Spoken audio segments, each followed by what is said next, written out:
Hello everyone, welcome back to my channel. This is Lau with Kenshan Crafts. Today I wanted to do a review of this fountain pen that a viewer had asked me when they saw my whole collection video. This is my only Fountain Pen Revolution pen in my collection, and so I thought that it would be, a good idea to review this pen because not a lot of people have this pen or not a lot of videos are reviewed about this, so I thought it would be great to have this out there for those of you who are interested in Fountain Pen Revolution.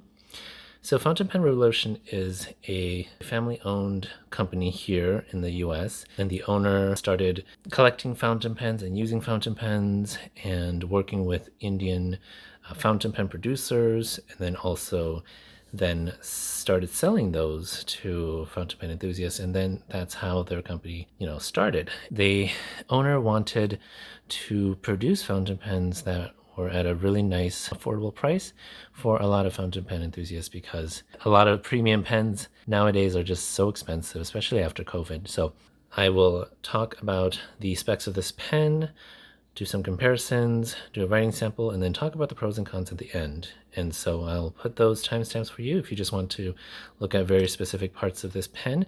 Definitely use the timestamps for that. So let's take a closer look. This is the Fountain Pen Revolution's Tanoshii Urushi Art pen. So this is the base model of this is called the Tanoshii pen, which it means fun.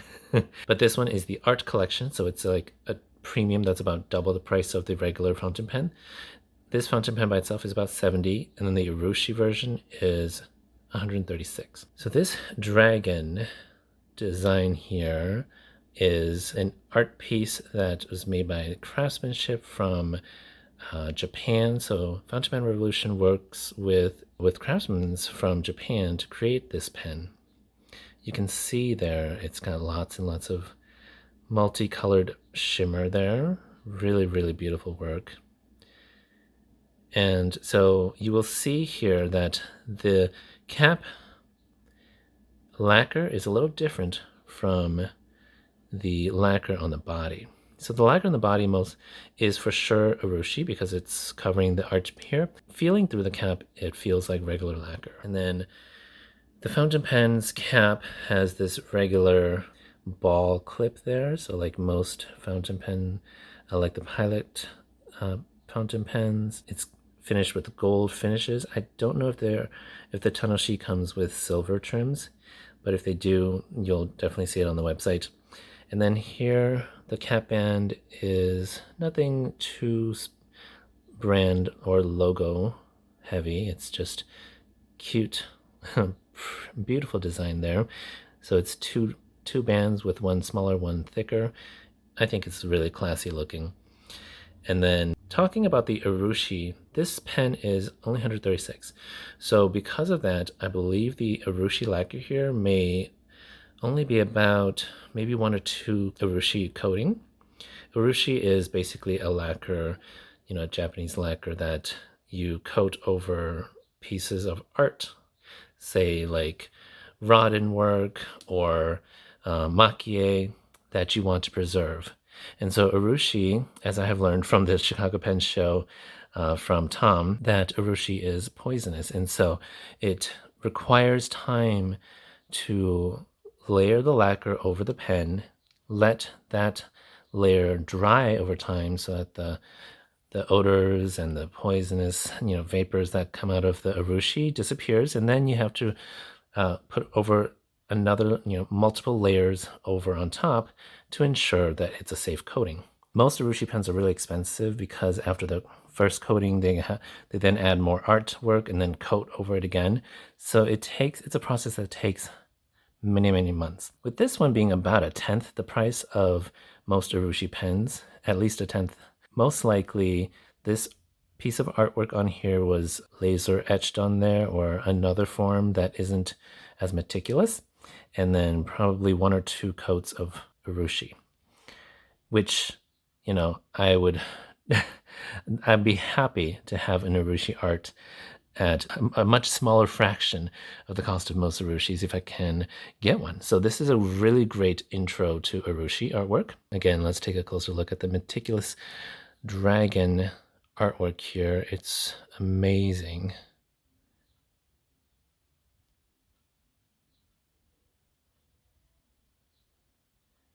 Yeah, if you like shiny, shimmery pens or artwork, this is so nice. And then, just the rest of the pen being black gives it a very classic finish.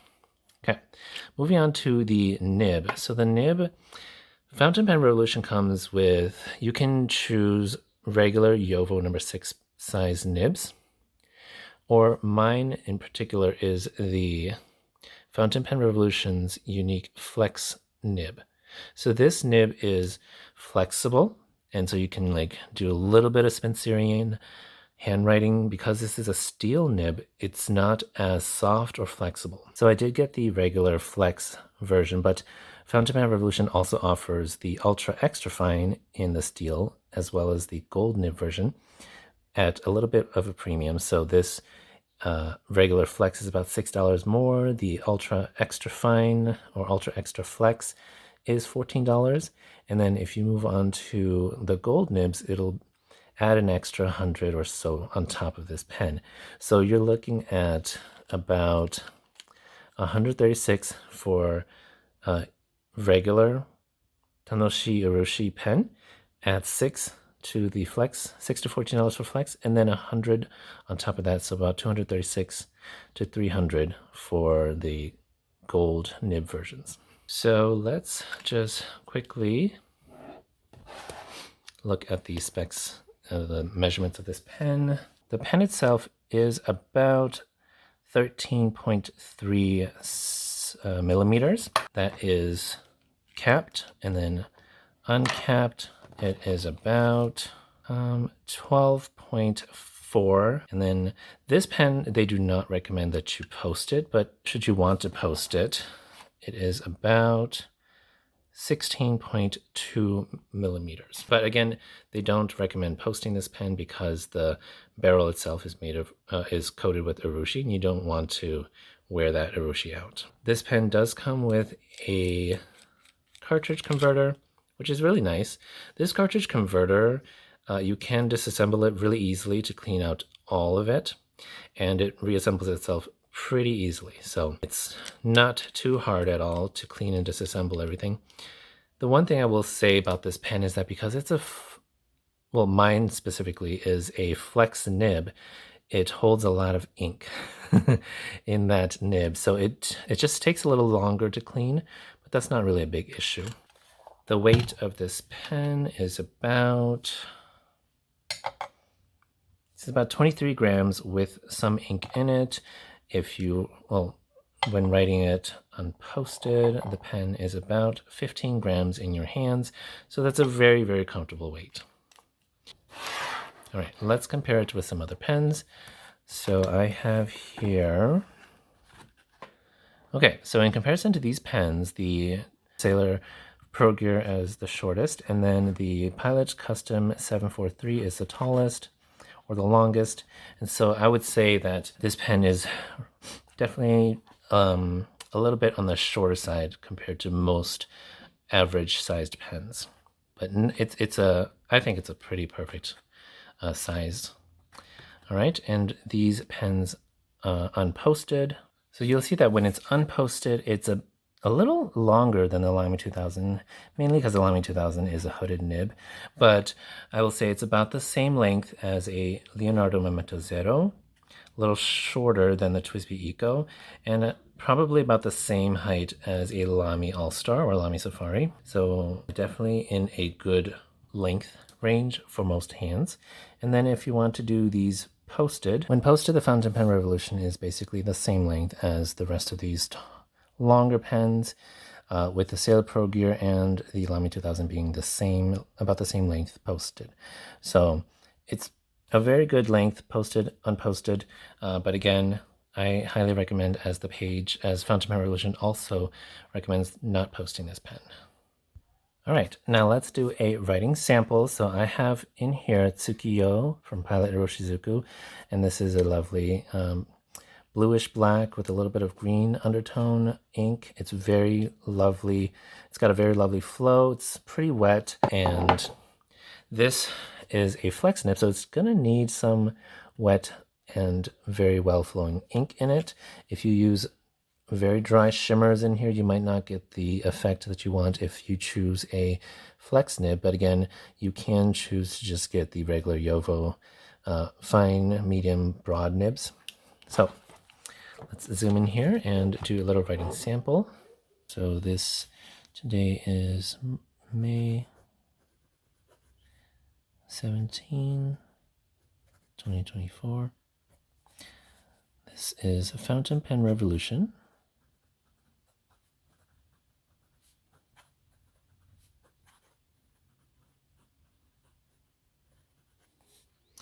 Tanoshii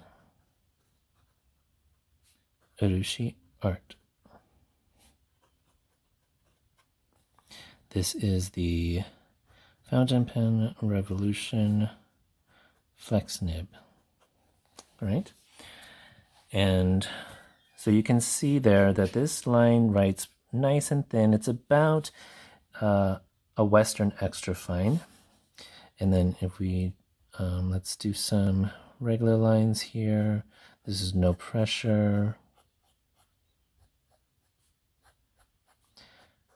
From every angle, it's writing really nicely, so the tines are aligned perfectly. Here's some line variation test.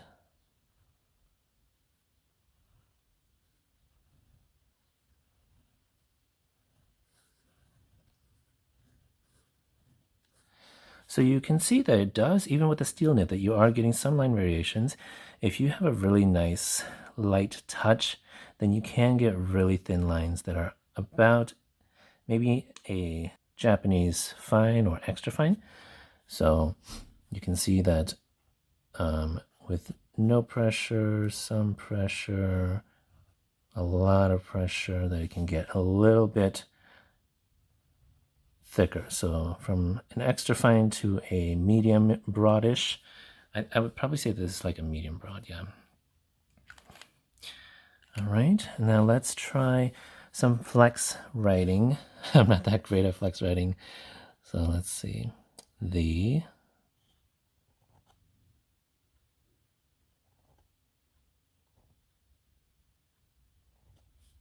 quick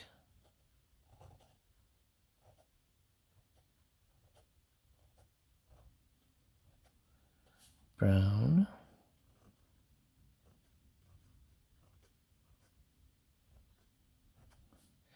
fox jumps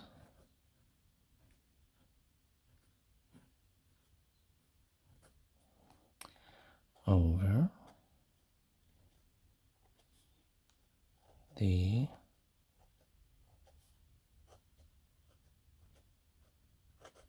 lazy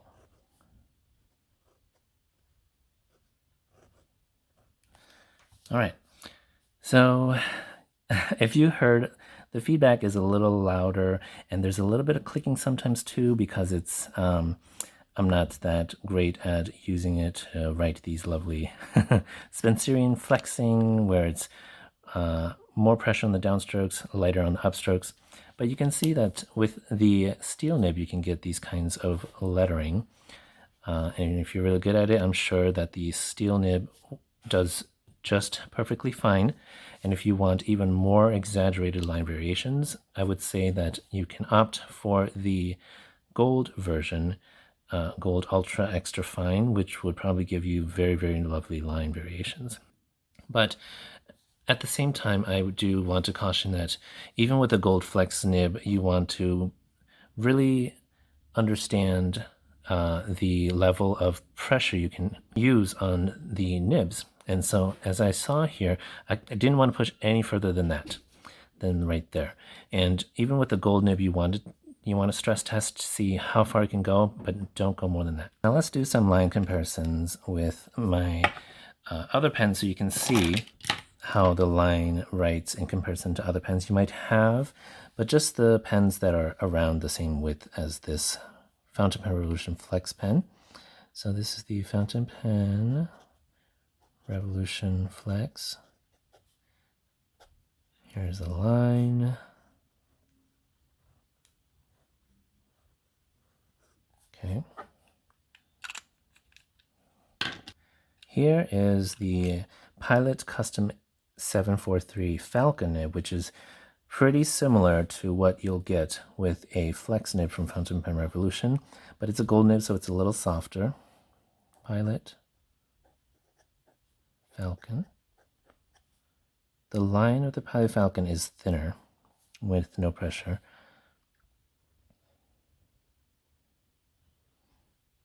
And you will get a little bit more exaggerated lines with the Pilot Falcon in comparison to the steel flex of the Fountain Pen Revolution nib. And then this is a TWSBI Eco Yovo Fine. It's got the same ink as the Fountain Pen Revolution pen.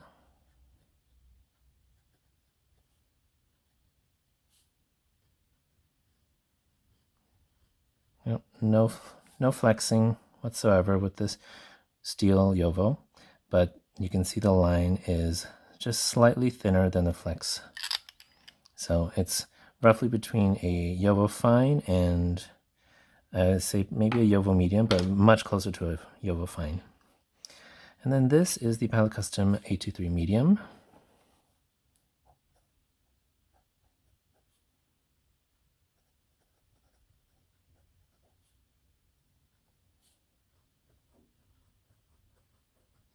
So you can see that the Pilot Custom 823 Medium, because it's a lot broader in general, I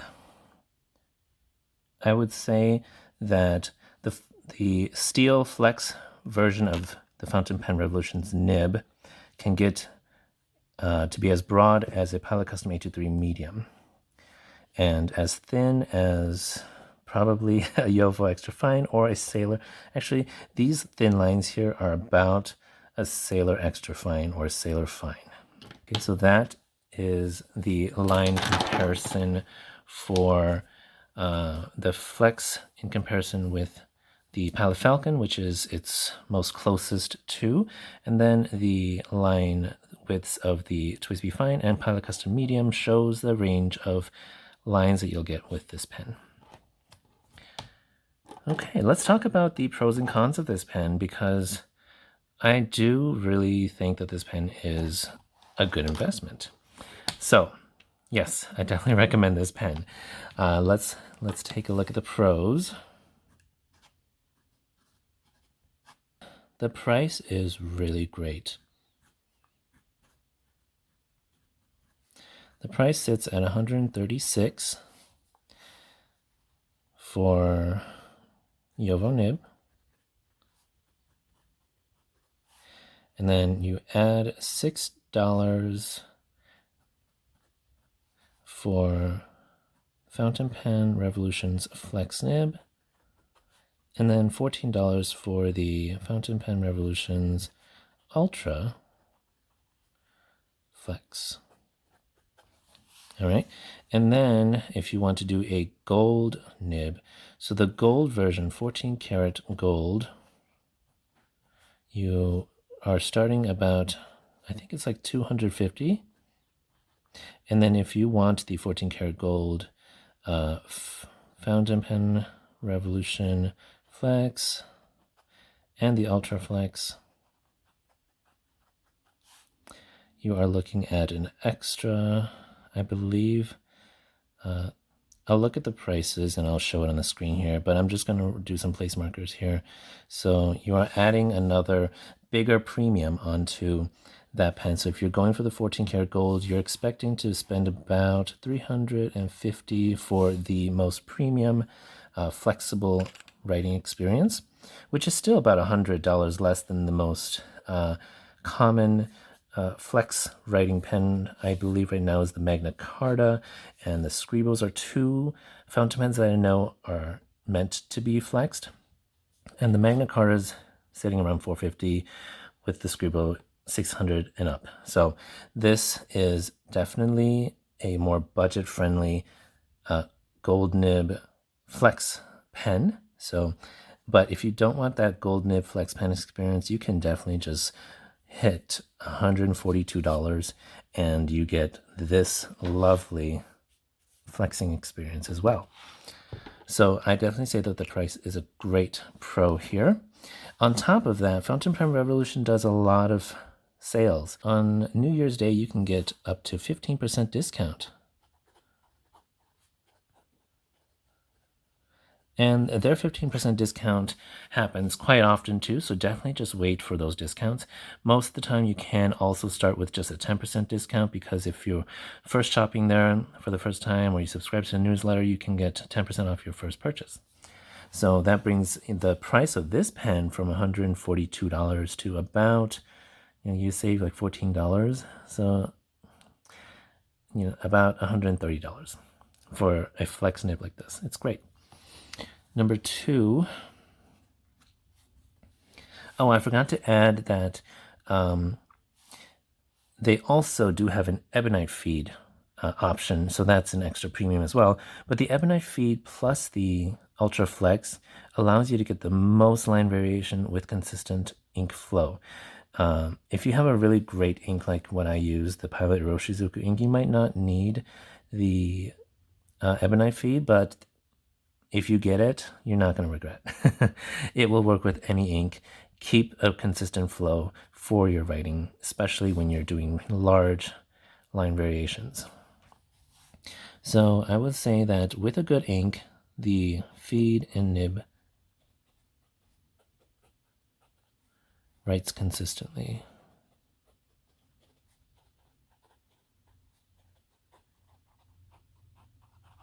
And if you don't want to use this pen for flex writing, you can write thin, fine lines just like this, and it writes just like a normal nib. 3. The body of this pen is beautiful. I mean, that's an aesthetic, an aesthetic subjective pro.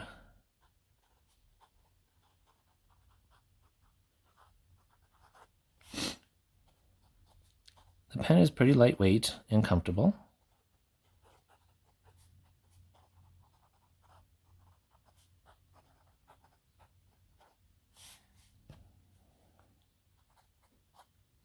So this pen takes it just takes one full rotation to uncap.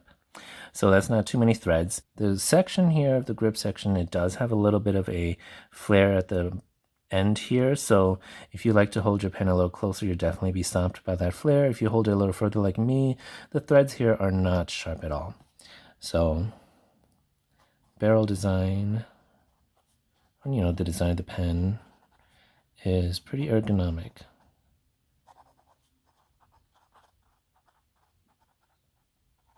Very well done with this pen, really. So that's a lot of wonderful pros.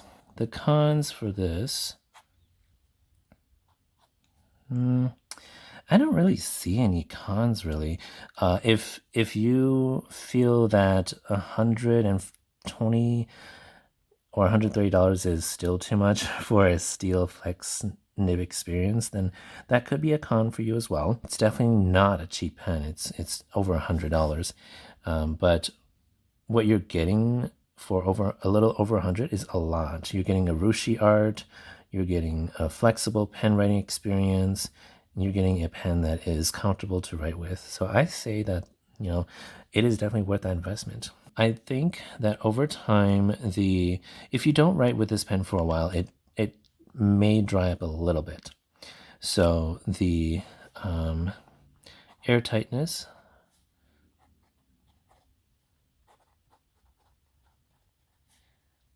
may not be the best.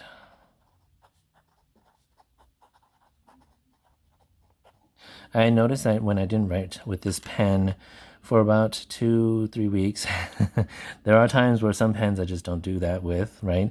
You just don't pick it up as much. The ink can dry up, and I think it really also depends on your ink too. If the ink that you have in here tends to be a little drier, it'll probably dry out much faster. This is a very wet ink.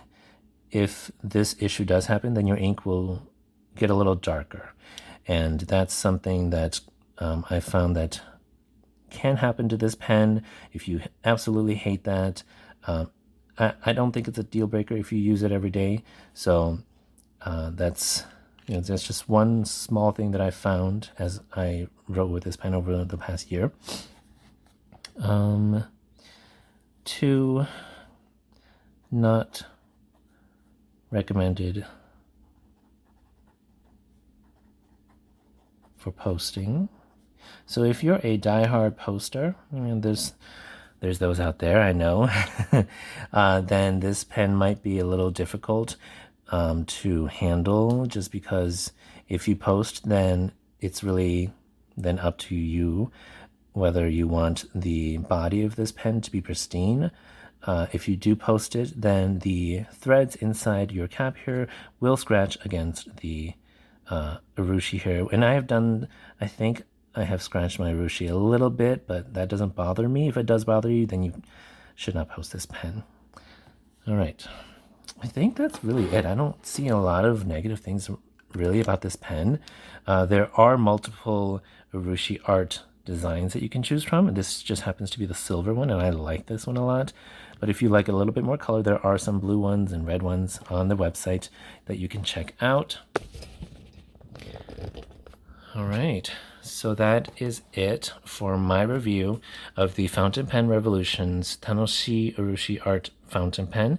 If you found that helpful, please leave a like and comment down below if you had other flex nib experiences similar to this, if you know of any other fountain pen that are flexible like this at just about the same amount of price. Leave it down in the comments so that that'll be helpful for viewers who are looking to get into flexible nib writing experiences. So yeah, but this is definitely a really good start at a really affordable price through Fountain Pen Revolution. All right, well, that is all for this video. Thank you so much for joining me here, and I will see you guys in the next video. Bye.